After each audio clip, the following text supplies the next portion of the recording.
Hello friend, I want to tell you about the Peugeot 605 car.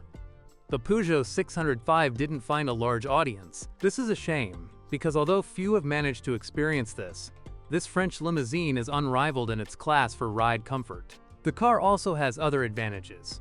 And while it's difficult to compete with German designs, the 605 is undoubtedly an interesting vehicle. Comparing the Peugeot 605's engine offerings to German cars in this segment, one might get the impression that they weren't particularly competitive. Not only is there a lack of powerful engines exceeding 200 horsepower, but there's also no V8. However, these shortcomings are compensated by significantly lower prices. Which engine should you choose? The outdated 2.0-liter engine with a Solex carburetor is definitely not the best choice. The facelifted 132 horsepower version of this unit, which has similar fuel economy but is slightly more dynamic, would be a much better choice.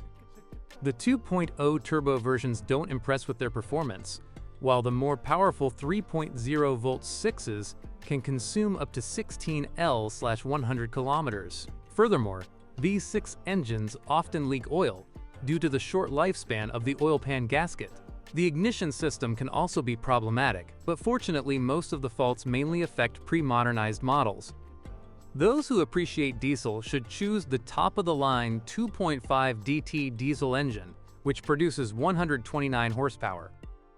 Less powerful engines aren't particularly problematic either, but they're definitely too sluggish.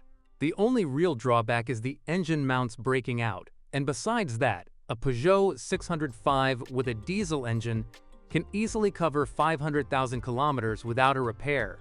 However, if you get a neglected version, you'll have to repair both the turbocharger, not the 2.1D version, and the injection system. Steering linkages and drive shaft joints also fail quite quickly.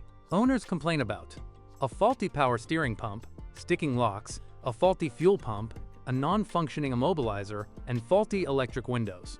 What are the Peugeot 605's drawbacks? Primarily the fickle electronics in pre-facelift models and the sluggish automatic transmission. Another drawback is the low quality of the interior materials, which, especially in older cars, can become unpleasantly noisy.